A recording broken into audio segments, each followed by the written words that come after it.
ժողովուրդ, ես ձեզ կոչ եմ անում, թույլ չտաք, սա մեր վերջին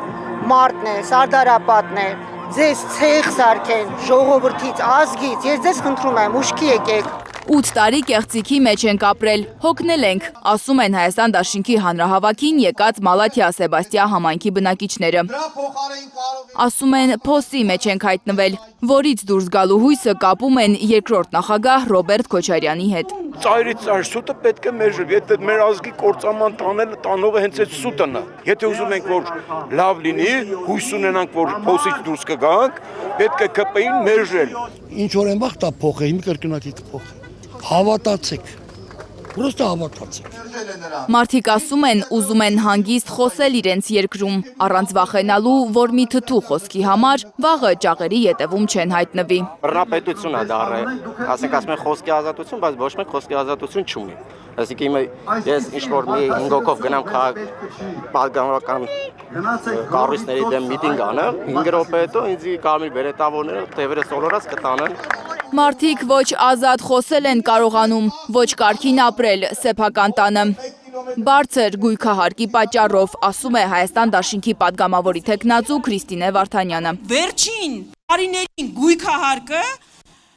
էականորեն բարձրացել է։ Բարեկամության շրջանում տուն կա, որ 26,000-ից 590,000 դրամ է դարձել։ 26 անգամ թանկացել է։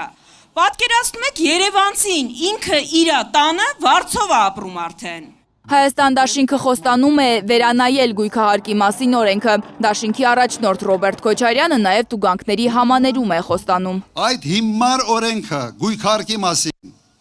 փոխելու ենք։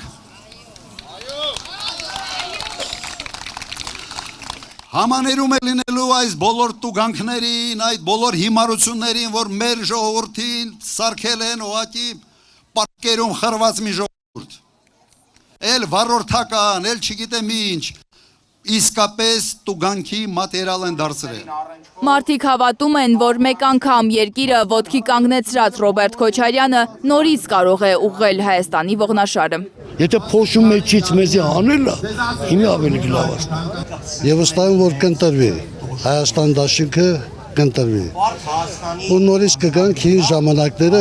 Ռոբերտ Քոչարյանի վաղտով մոտ 10 տարիների ընթացքում նախագահության մենք չենք ունեցել տարածքային գոլոստներ ու չենք ունեցել զոհեր։ Դե լինում են բոլոր բանակներում է զոհեր, բայց կոնկրետ այդտեղ ինչ-որ լայնամասշտաբ պատերազմներ մենք չենք ունեցել։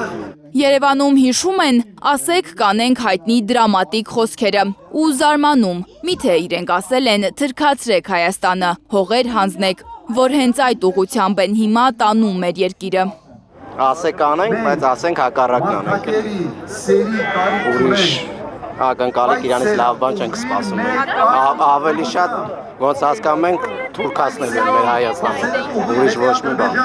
Այս երկրում միայն հողեր է հանձնվում, մարկանց 10,000 դրամ թոշակ բարձրացնելով իհարկե խանութի գները նույնիսկ ձվի գինը որ նայ կլուբնիկի գինը նայեք այսօր թոշակարում գալիս է կլուբնիկի գինը հարցնում է չի կարում առնել որովհետև իր բարձրացած 10,000 դրամը այդ մի աման կլուբնիկի գինն է այսօր չի կարող առնել ուտել։ Մի այլ պատճառ են նշում Մալաթիա Սեբաստիա համայնքի բնակիչները իրենց ձայնը Ռոբերտ Քոչարյանին տալու համար։ Համոզված են, որ երկրորդ նախագահը եւ նրա թիմը կարող են վերականգնել ազգային արժեքները։ Հավատք, պատմություն, խորհրդանիշներ, ինքնության այդ տարեր։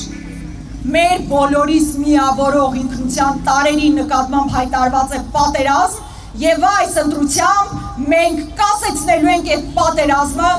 կանգնելու ենք մեր պատմության կողքին, տերեկ լինելու մեր անցյալին եւ մեր ապագային։ Երևանցիները հիշում են 2000 թվականին Ռոբերտ Քոչարյանը իրականացրեց Զորավար Անդրանիկի Բաղձալի երազանքը։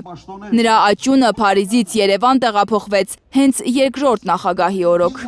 Այդ մարդը մի անգամ արդեն հաստատել է, որ ինքը ուժեղ մարդ է։ Հիշում եմ այն տարիները, որ Քոչարյանը ղեկավարել է։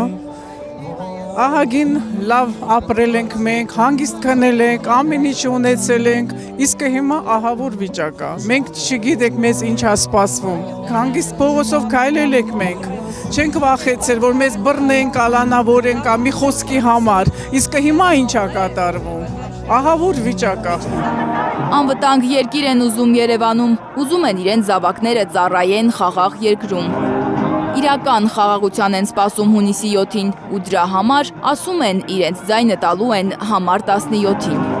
Անվտանգություն ենք ուզում, կոնկրետ մեզ անվտանգություն է պետք է երկրում, խաղաղություն, ուրիշ ոչ մի բան։ Այսօր իմ հայրիկի մահվան օրն է, բայց ես չեմ կարող այցելեմ։ Քոչարյանի հետ հանդիպման են եկել նաև արցախցիներ։